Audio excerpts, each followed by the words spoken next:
પણ હે ભક્તિ, શ્રી યમુનાજીના કિનારે આવતા તને તારું યૌવન પુનઃ પ્રાપ્ત થયું. અહીંયા ભગવાન શ્રી કૃષ્ણચંદ્રએ લીલા કરી છે. શ્રી કૃષ્ણ ની ચરણ રજથી અહીંની ભૂમિ વિભૂષિત છે.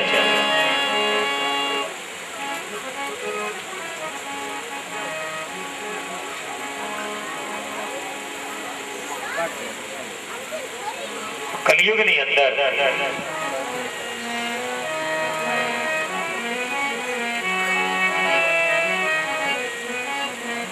દ્વારકાના ત્યારે આ ધરતી છોડીને સ્વધામ પધાર્યા. દ્વાપર યુગ પરિપૂર્ણ થયો, કલિયુગનો આરંભ થયો અને કલિયુગના કારણે હે ભક્તિ તારે અત્યારે આ દુઃખ સહન કરવું પડે છે.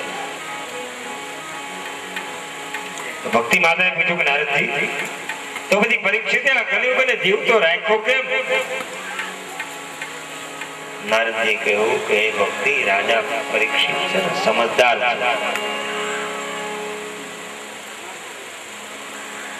એને સમજદારી પૂર્વક કલિયુગને જીવતો રાખ્યો છે. રાજાએ વિચાર કર્યો, અન્ય યુગોમાં ભગવાનની પ્રાપ્તિ બહુ કઠિન છે, પણ કલિયુગમાં તો ભગવાનની પ્રાપ્તિ કેવલ કીર્તનથી થાય છે. યત્ફલમ નાસ્તિ તપસા ન યોગેન સમાધિના તત્ફલમ લભતે સમ્યક કલો કેશવ કીર્તના. 37 થઈ જે ફળ તપથી નથી મળતું, યોગથી નથી મળતું, સમાધિથી નથી મળતું, એ ફળ માત્ર કેશવ કીર્તનથી મળે છે. એક સર કપટ છોડીને કીર્તન કરે,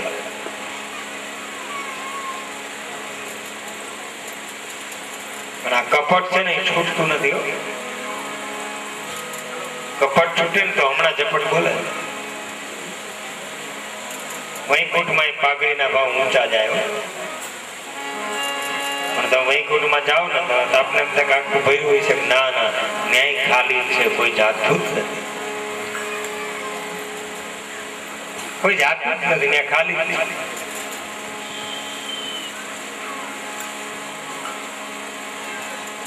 અજ્ઞાન અને વૈરાગ્યના અહીં કોઈ ઘરાગ નથી. નારદજીએ કહ્યું કે હે ભક્તિ, ચિંતા ન કર, તારા દુઃખને હું દૂર કરીશ. તું આ દેશને છોડીને જઈશ નહીં. હું તને ખાતરી આપું છું કે જ્ઞાન વૈરાગ્ય સહિત ગેહે ગેહે અને જને જને હું તારું સ્થાપન કરીશ. અને જો હું બોલ્યો એ પ્રમાણે ન કરી બતાવું તો તદાહમ ન હરેર્દાશો લોકે ત્વામ ન પ્રવર્તયે. હે ભક્તિ, જો આવી રીતે હું ન કરી બતાવું તો હું હરિનો દાસ નહીં.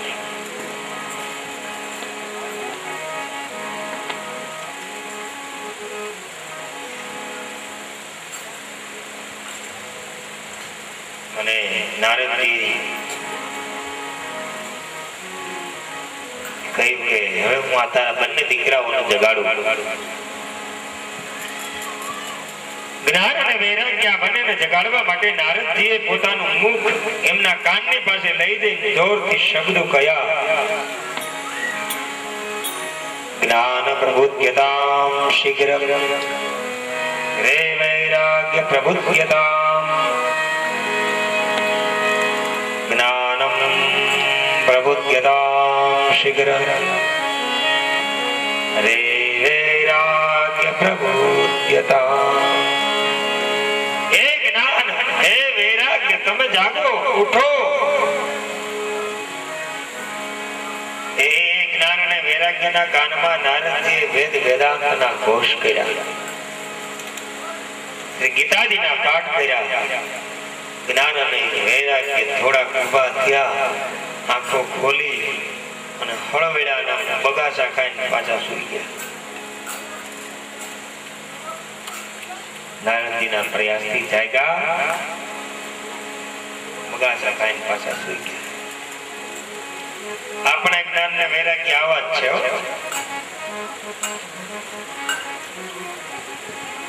વેદ વેદાંતના ઘોષથી ગીતાજીના પાઠથી જાગે ખરા, પણ મુશ્કેલી એ છે કે પાછા બગાસા ખાઈને સૂઈ જાય.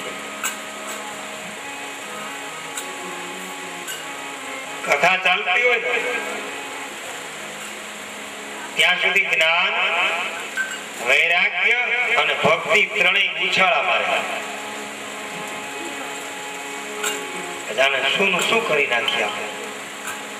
બધું છોડી દેવું છે. ધીમે ધીમે કથા સાંભળે ને 1 દિન, 2 દિન, 3 દિન, 4 દિન, 5 દિન એમ થાય હવે આ બધું છોડી દેવા જેવું છે. આમાં કઈ છે નહીં આ સંસારમાં. અને હવે તો એ હરિદ્વારમાં જઈને ગંગાજીના કિનારે ઝૂંપડી બાંધીને રહેવું છે. આવા પ્લાન મગજમાં હાલતા હોય. પણ 5 દિવસ ને 6 દિવસ 7મે દિવસે જેવી પૂર્ણાહુતિ થાય, અહીંયા કથાની પૂર્ણાહુતિ થાય, અન્ય જ્ઞાન અને વૈરાગ્યની પૂર્ણાહુતિ થઈ જાય.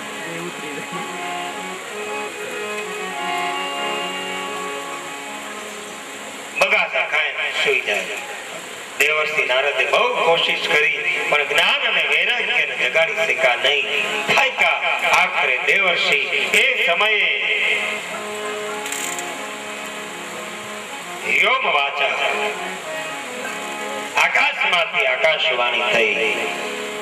એ તદર્થમ તુ સત્કર્મં સુદર્શેત્વ સમાચર. હે નારદ,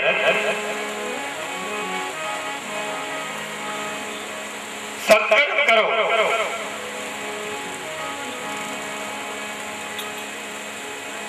સત્કર્મ એટલે શું? નારદજીએ વિચાર્યું કે સત્કર્મ કરવાથી જ્ઞાન અને વૈરાગ્ય જાગશે, આવું આકાશવાણીએ મને કહ્યું. પણ આ સત્કર્મ એટલે શું? વળી નીકળ્યા નારદજી. સંતોને, મહંતોને, મહાત્માઓને પૂછતા પૂછતા પૂછતા સત્કર્મની વ્યાખ્યા શું? કોઈ સત્કર્મની વ્યાખ્યા ન કરી શક્યા. અનેક લોકોએ તો અત્યારે જ એઠા મૂકી દીધા કે વેદ વેદાંતના ગોષ્ઠી અને ગીતાજીના પાઠથી જો જ્ઞાન વૈરાગ્ય ન જાગ્યા હોય તો બીજું કોઈ એવું સત્કર્મ છે. ત્યારે નારદને ચિંતા થઈ અને એ ચિંતા ના વાદળો મુખ ઉપર છે. અને ત્યાંથી નીકળે નારદ. ક્યાં આવ્યા? બદ્રિકાશ્રમમાં. કોણ મળ્યું? સનત કુમારો. અને એને પ્રશ્ન કર્યો કે હે નારદજી, તમારા મુખ ઉપર આ ચિંતાના વાદળો શાના? નારદજીએ કહ્યું કે હે સનત કુમારો, આ ભક્તિ મહારાણીના 2 દીકરા, એક જ્ઞાન અને એક વૈરાગ્ય, આ બંનેને જગાડવા માટે હું નીકળો છું. મને સત્કર્મની વ્યાખ્યા કોઈએ સમજાવી.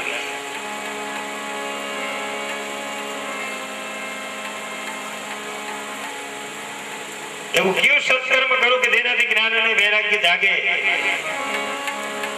અને ભક્તિનું દુઃખ દૂર થાય? કયું સત્કર્મ છે? સનત કુમારો દેવર્ષિ નારદની વાત સાંભળીને રાજી થયા. અમને તો પ્રેમથી ખબર હતી પહેલેથી જ કે આપ સંત છો અને સંત કોઈ દિવસ ચિંતા ન કરે અને કરે તો સમાજ માટે નૈતિક મૂલ્યનું જતન થાય. એ માટે સંતો ચિંતા કરે.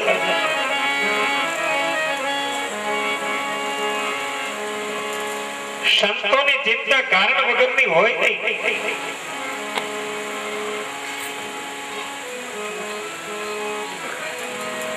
આપ તો પરમ સંત છો બાપજી.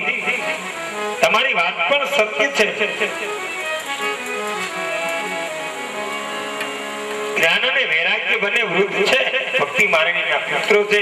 આકાશમાંથી કહ્યું છે આકાશવાણીએ કે સત્કર્મ કરો. પણ આ સત્કર્મની વ્યાખ્યા તો બહુ સુંદર છે અને સહેલી છે બાપજી. સનત કુમારો કહ્યું કે સહેલી છે? કે હા, એકદમ સહેલી છે.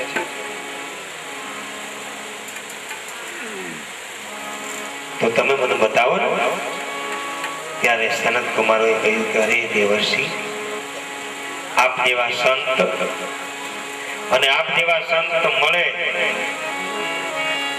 અને એવા સંતના કદાચ દર્શન થઈ જાય ને સવારના પૂરમાં આખો ભાવ સુધરી જાય, દિવસ સુધરી જાય. આપ તો પરમ સંત છો. સંત શમને ઈશ્વરની જાતે એક કરી દે સંત કયા છે.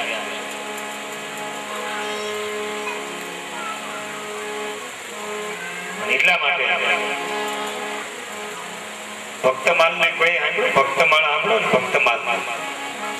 ભક્તમાળ ની અંદર કેટલા બધા સંતો છે એ બધાના આખ્યાન ભક્તમાલ ની અંદર ભક્ત નાભાજી ભક્ત કવિ નાભાજી એની રચના કરી છે ભક્તમાલ.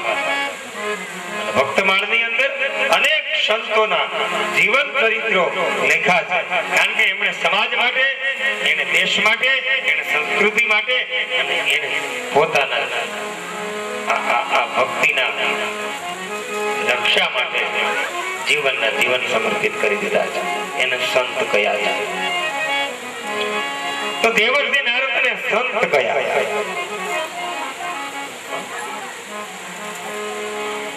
અને એ સંત એમનું થવાય નથી મફતમાં મળતા.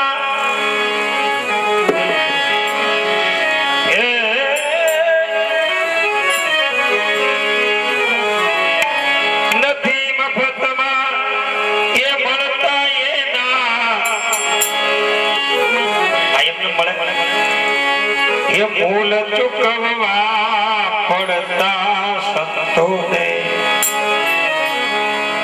ઓ સંતપણા રે એ ભાઈ નથી મફતમાં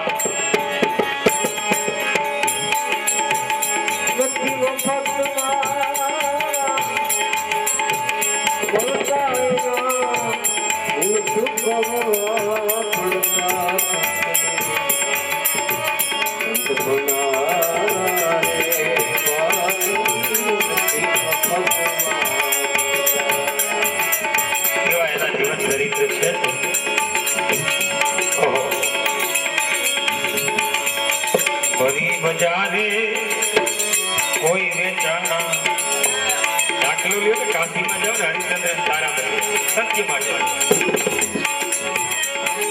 કોઈ તેલ કળામાં બળતા તેલ કળામાં દાતા કોઈ બજારે કોઈ વેચાણા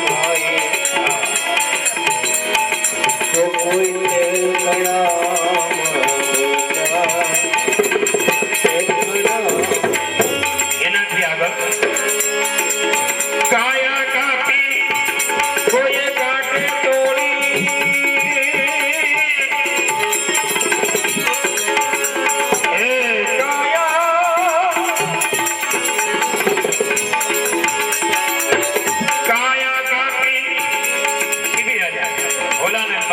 સમાધાન માટે પોતાનું અંગ કાપી કાપી કાયા કાપી કોઈએ એ ત્રાજવે તોડી એ કોઈ હિમાલય જઈને ગળતા સંતને સંત બનાય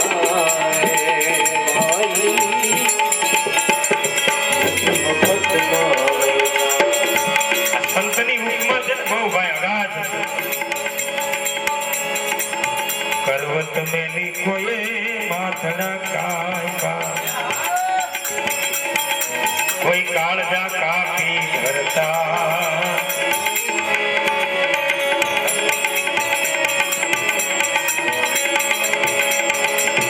કોઈ કાળજા કાપી ધરતા. અને આપણે મીરાબાઈ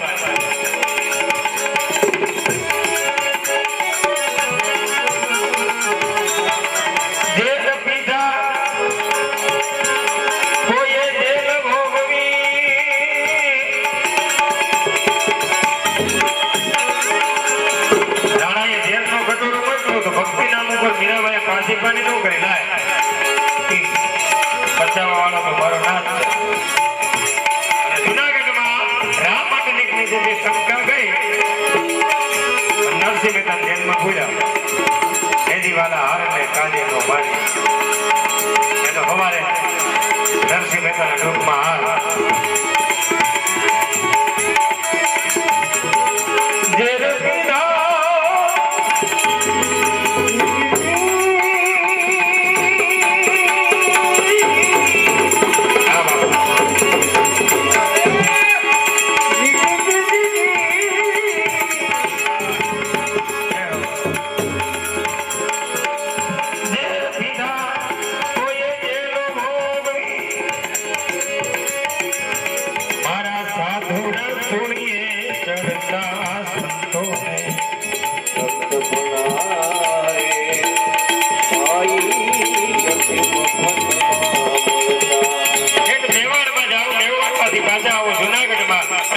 ગઢમાંથી આગળ આવો બિલખામાં એટલે આવો ને એક એક સંતો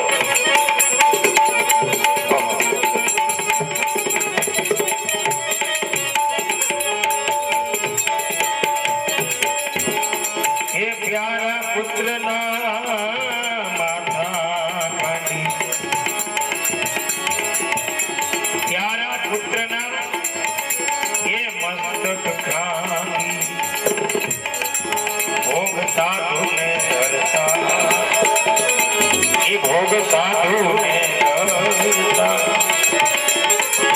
અને દેલૈયાને ભગવાને એક કુષ્ઠરોગી સાધુનું રૂપ લઈને આવ્યા જગાડતા ને આગળ કે અમે તો માનવ ભક્ષી થી તારા દીકરાનું માથું ખાંડીને કાપી દે અને એ માથું ખાંડીને અમને ખવડાવો પાછા પગલા કોઈ સુરા ના હોય અને સંગાવતી અને જેઠ સગાન થાય આવું નક્કી કર્યું નહીં તેલૈયાના મિત્રોએ કીધું ભાગ આ તારો વારો છે માથું કપાઈ જવાનું અને એ સંતાનો કેવા ભાગો તો મારી ભોગકા લાદે પણ ભોરિંગ નો દીને બહાર તો ધરતીકમ થઈ જાય ભગાય